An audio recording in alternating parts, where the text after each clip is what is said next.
Hola, soy Jimena Manzanedo, formadora en Trivium, y en este vídeo vamos a explicar entre los pasos para preparar un debate el paso de la búsqueda de información. Este paso es tremendamente importante porque es el que va a dar verdaderamente el contenido a vuestro debate y el que va a hacer que os convertáis en expertos de aquello de lo que estáis debatiendo. Por ello, os recomendamos que os reunáis con vuestros compañeros de debate y os repartáis entre todos los conceptos que creáis que son relevantes de buscar y relevantes de indagar.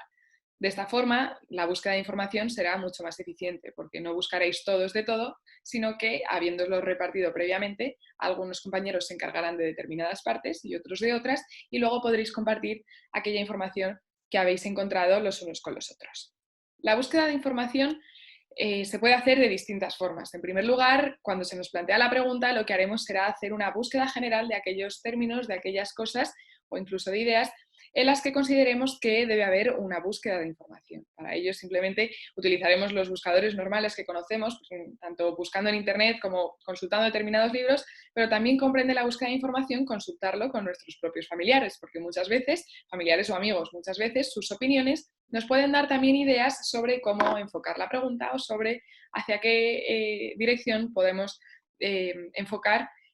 la argumentación que queremos plantear el día del debate. Con lo cual, una vez recibida la pregunta junto con vuestros compañeros, os repartiréis los términos a buscar y realizaréis una búsqueda general en busca de ideas o de determinados razonamientos o argumentos que os sirvan para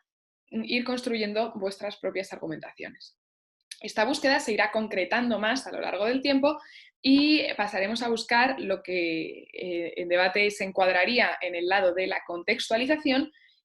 hablando de las definiciones. Y es que cuando se nos plantean las preguntas, muchas veces existen términos que no están definidos completamente o que tienen determinado pues, carácter científico o carácter jurídico, que es necesario que demos una definición para que así tanto el equipo contrario como el jurado como el público entienda cuál es el verdadero sentido de esa palabra y en qué términos vamos a discutir sobre ello. Pero es importante que en vuestras contextualizaciones incluyáis las definiciones de las palabras que creáis que pueden tener un contenido más relevante en el debate o que pueden dar lugar a controversia si se entienden de determinada forma o de otra.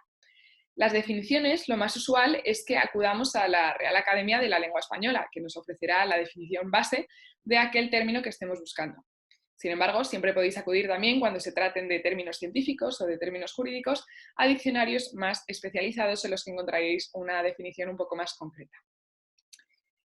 La búsqueda de información es importante que seamos capaces de identificar cuáles son las fuentes de la información que obtenemos que son útiles y que no. Para ello tendremos que llevar a cabo una búsqueda de forma eficiente contrastando muchas fuentes. Como habréis podido comprobar en otros trabajos que hayáis tenido que realizar, muchos sucesos suelen estar contados por diversas fuentes. Por lo tanto, es importante que llevéis a cabo una labor de contraste en la que seáis capaces de identificar cuál es la verdadera historia y cuál es la historia que tiene veracidad para así poder contarla.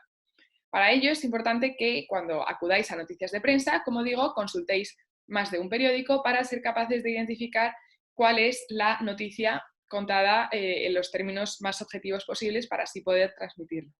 Existe en Google esta pequeña opción de poder acudir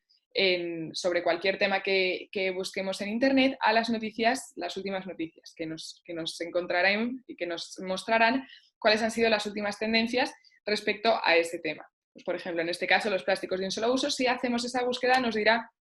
cuáles son las últimas noticias, cuáles son los últimos medios o tendencias que se han publicado respecto a ese tema. Esta herramienta es tremendamente importante porque va a dar un contenido mucho más actualizado a nuestro debate, porque seremos capaces de adaptar la pregunta que se nos ha planteado en términos de actualidad, dando siempre las noticias más frescas y, como digo, contrastadas para así poder evitar posibles fuentes de falsas informaciones. Siempre evitaremos páginas pues, como Wikipedia, en la que participamos todos y no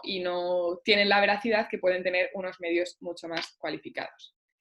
La búsqueda de información es muy importante porque al final es la esencia, es ese contenido más fiable que nosotros vamos a transmitir en nuestro debate. Así que es importante que vayamos a fuentes fiables, que contrastemos las fuentes y que seamos capaces de luego transmitir aquello que hayamos buscado a nuestros compañeros y a nuestros oyentes.